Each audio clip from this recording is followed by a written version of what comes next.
Hey, hey, hey, what's going on out there? What's going on, everybody? Yeah, we want to welcome you to another episode of Getting Stoned with your host, Mr. Stone Potowski. Yes, sending lots of love, lots of good vibrations.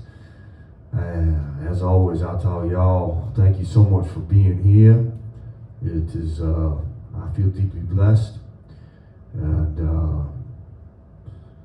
yes, today is my birthday. That makes it an extra special day for yours truly. I get another one more lap around the sun. Yeah. Let's do this. Yeah, every day is a blessing. There's no doubt about that. We are grateful for every moment. But the day of your birth, right on. Such a beautiful moment. So, let's come on in for a little birthday hug. What do you say? All right.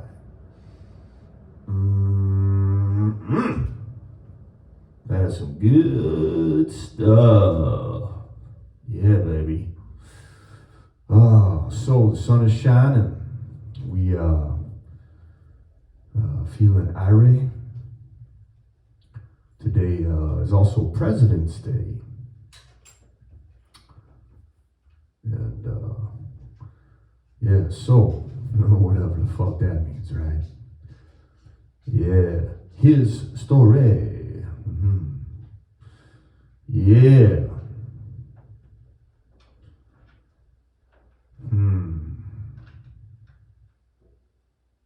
I think it's curious how we forget that we're on stolen land as it is. Yeah, everybody's all upset about all these people coming across the border and into our country that was stolen from our brothers and sisters that were here already.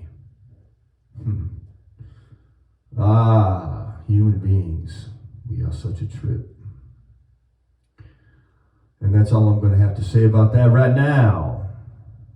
So, sending lots of love and goodness out to all y'all. I don't know, what do you say? Let's flip it up. We'll flip this one up here a little bit. We'll do a little song before we get to the rest of it. So let's do an original. It's Find a Way is what it's called. I haven't done this in forever. I love how I just wing these things, man. That's where it's at, right? Find a Way.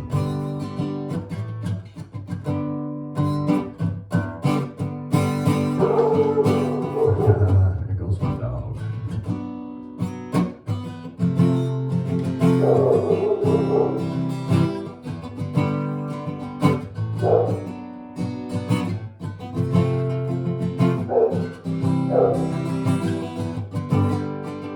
Evil forces, games of fear and control, spiritual warfare, a dark night of the soul. They will not stop till they bleed us all dry. They're the Gentiles. Must not comply.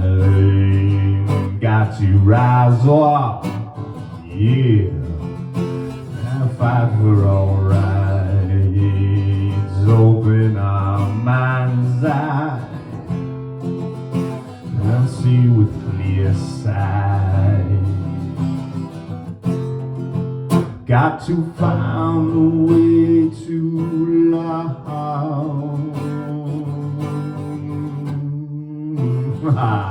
Got to find a way to shine. Gotta fight for our freedom.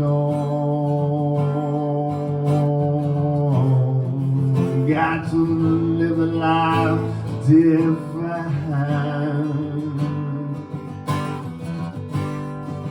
Till they find my and the W, yeah, they're not our masters.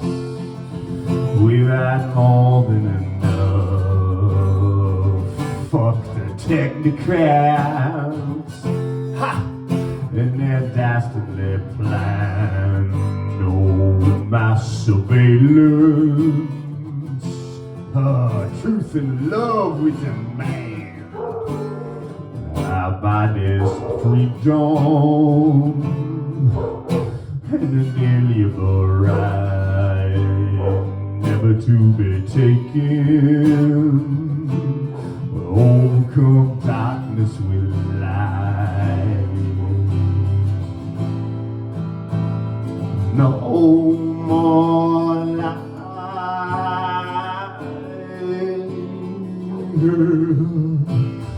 No more lies.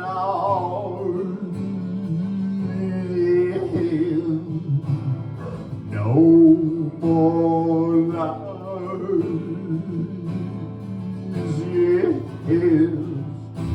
In truth we rise. Got to find a way to love. Got to find a way to shine. Yeah, gotta fight for our children. Got to live a life divine.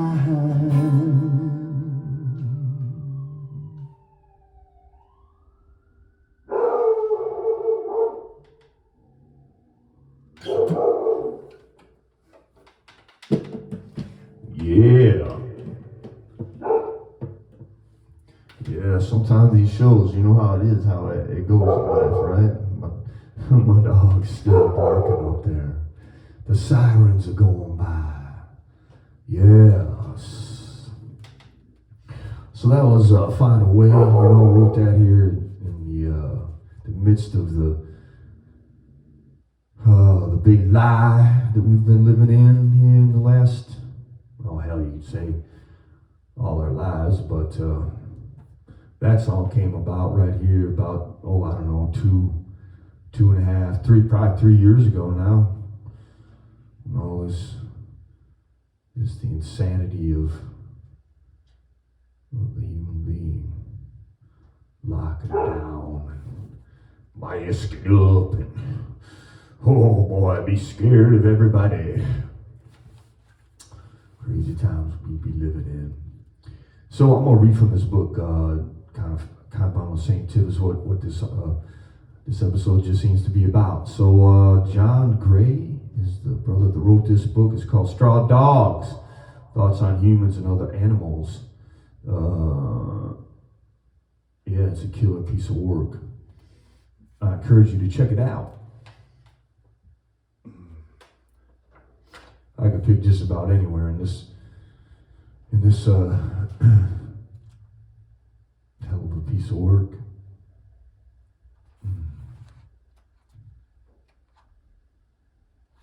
How about if we we'll do this one. We'll start with this one. It's called Animal Virtues. If you seek the origins of ethics, look to the lives of other animals. The roots of ethics are in the animal virtues. Humans cannot live well without virtues they share with their animal kin. This is not a new idea. 2,500 years ago, Aristotle observed the similarities between humans and dolphins.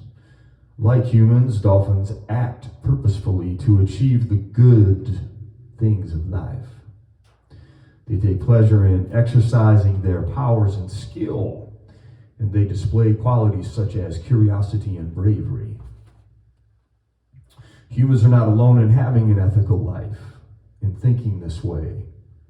Aristotle was at one with Nietzsche, who wrote, the beginnings of justice as of prudence, moderation, bravery, in short, of all that we designate as the Socratic virtues, are animal.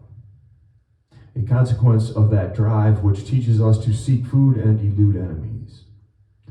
Now, if we consider that even the highest human being has only become more elevated and subtle in the nature of his food and in his conception of what is inimical to him, it is not improper to describe the entire phenomenon of morality as animal.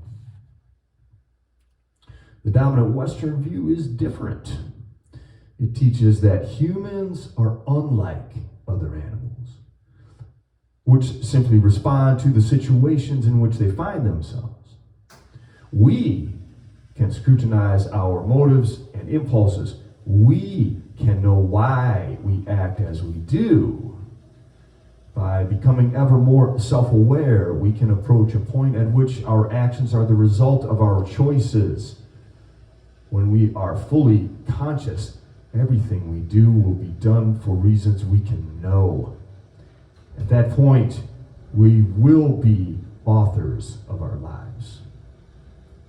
This may seem fantastical, and so it is.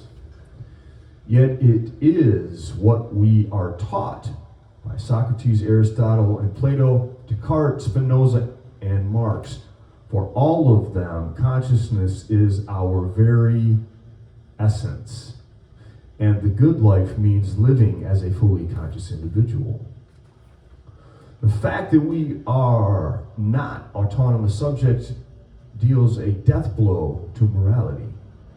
But it is the only possible ground of ethics.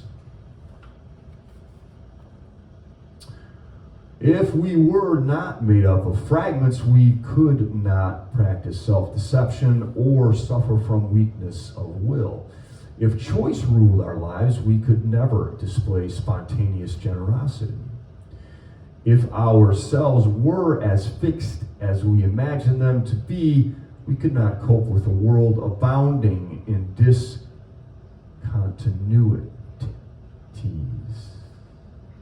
If we were truly monads, each locked up in himself, we could not have the fugitive empathy with other living things that is the ultimate source of ethics. Western thought is fixated on the gap between what is and what ought to be. But in everyday life, we do not scan our options beforehand, then enact the one that is best. We simply deal with whatever is at hand. We get up in the morning, put on our clothes without meaning to do so. We help a friend in just the same way. Different people follow different customs, but in acting without intention, we are not simply following habit. Intentionless acts occur in all sorts of situations, including those we have never come across before. Outside the Western tradition, the Taoists of ancient China saw no gap between is and ought. Right action was whatever comes from a clear view of the situation. They did not follow moralists in their day, Confucians, in wanting to fetter human beings with rules or principles. For Taoists, the good life is only the natural life lived skillfully. It has no particular purpose.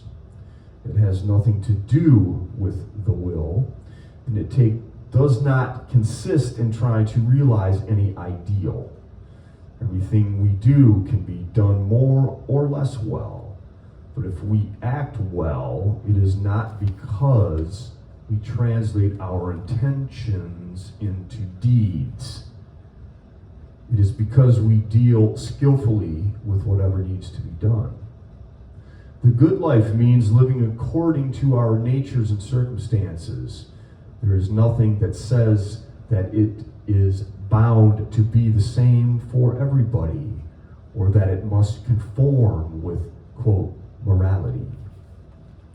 In Taoist thought, the good life comes spontaneously, But spontaneity is far from simply acting on the impulses that occur to us.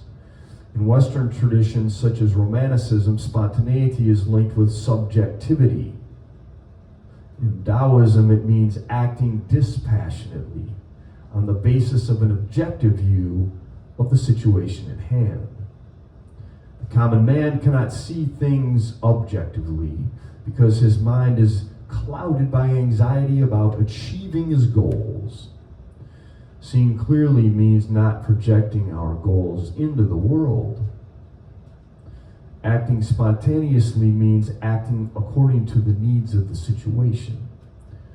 Western moralists will ask, what is the purpose of such action? But for Taoists, the good life has no purpose. It is like swimming in a whirlpool, responding to the currents as they come and go. I enter with the inflow and emerge with the outflow. Follow the way of the water and do not impose my selfishness upon it. This is how I stay afloat in it, says Chang Tzu. In this view, ethics is simply a practical skill like fishing or swimming. The core of ethics is not choice or conscious awareness, but the knack of knowing what to do. It is a skill that comes with practice and an empty mind. A.C. Graham explains, the Taoist relaxes the body, calms the mind, loosens the grip of categories made habitual by naming, frees the current of thought for more fluid differentiations and assimilations, and instead of pondering choices, lets his problems solve themselves as inclination spontaneously finds its own direction. He does not have to make decisions based on standards of good and bad because, granted only that enlightenment is better than ignorance, it is self-evident that among spontaneous inclinations, the one prevailing in greatest clarity of mind, other things being equal, will be best, the one in accord with the way. A few human beings have the knack of living well. Observing this, the Taoists looked to other animals as their guides in the good life. Animals in the wild know how to live. They do not need to think or choose. It is only when they are fettered by humans that they cease to live naturally. As the Chang Tzu points it, horses, when they live wild, eat grass and drink water. When they are content, they entwine their necks and rub each other. When angry, they turn their backs on each other and kick out. This is what horses know. But if harnessed together and lined up under constraints, they know how to look sideways and to arch their necks, to career around and try to spit out the bit and rid themselves of the reins. For people enthralled to morality, the good life means perpetual striving. For Taoists, it means living effortlessly according to our natures. The freest human being is not one who acts on reasons he has chosen for himself, but one who never has to choose. Rather than agonizing over alternatives, he responds effortlessly to situations as they arise. He lives not as he chooses, but as he must. Such a human being has the perfect freedom of a wild animal or a machine. As Lao Tzu says, quote, the highest man at rest is as though dead. In movement is like a machine. He knows neither why he is at rest nor why he is not, why he is in movement nor why he is not. Unquote. The idea that freedom means becoming like a wild animal or machine is offensive to Western religions and humanist prejudice, but it is consistent with the most advanced scientific knowledge. A.C. Graham explains, Taoism coincides with the scientific worldview at just those points where the latter most disturbs Westerners, rooted in the Christian tradition. The littleness of man in a vast universe. The inhuman Tao, which all things follow, without purpose and indifferent to human needs. The transience of life. The impossibility of knowing what comes after death. Unending change in which the possibility of progress is not even conceived. The relativity of values. A fatalism very close to determinism. Even a suggestion that the human organism operates like a machine. Autonomy means acting on reasons I have chosen. But the lesson of cognitive science is that there is no self to do the choosing. We are far more like machines and wild animals than we imagine, but we cannot attain the immoral selflessness of wild animals or the choiceless automatism of machines. Perhaps we can learn to live more lightly, less burdened by morality. We cannot return to a purely spontaneous existence. If humans differ from other animals, it is partly in the conflicts of their instincts. They crave security, but they easily get bored. They are peace-loving animals, but they have an itch for violence. They are drawn to thinking, but at the same time, they hate and fear the unsettlement thinking brings. There is no way of life in which all these needs can be satisfied. Luckily, as the history of philosophy testifies, humans have a gift for self-deception and thrive in ignorance of their natures. Morality is a sickness peculiar to humans. The good life is a refinement of the virtues of animals, arising from our animal natures. Ethics needs no ground, but it runs aground in the conflicts of our needs. John Gray, ladies and gentlemen, straw dogs. Check that out. Thank you, Mr. Gray. Thank you for bringing your wisdom, your particular view on the occasion of the situation that we are celebrating. Yeah. Let's do a poem.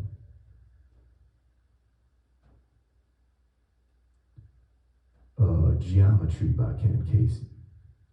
If you draw a line precisely safe and parallel to mine, we can sail together, clear on past the stars, and never meet.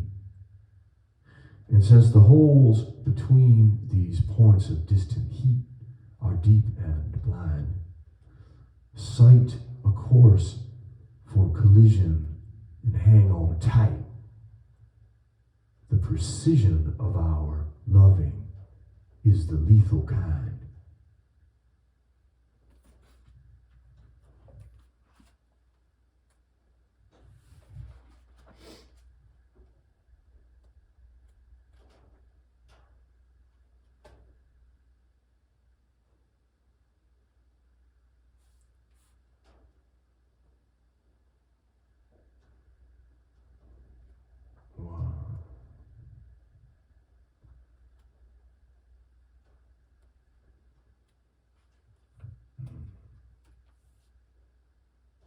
How about this one, The Door of Love and Death by Laurel and Bogen.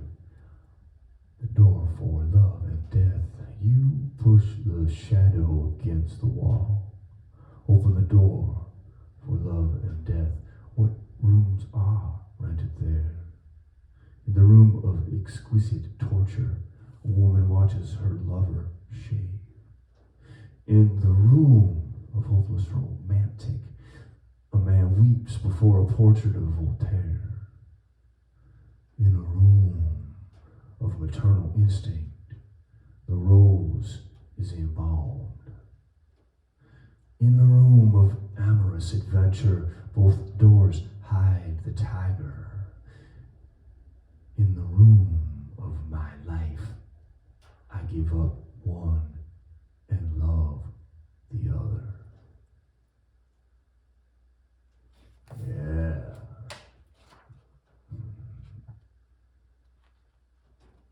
Thank y'all so much for listening. I really appreciate it. Appreciate taking the time. Sending lots of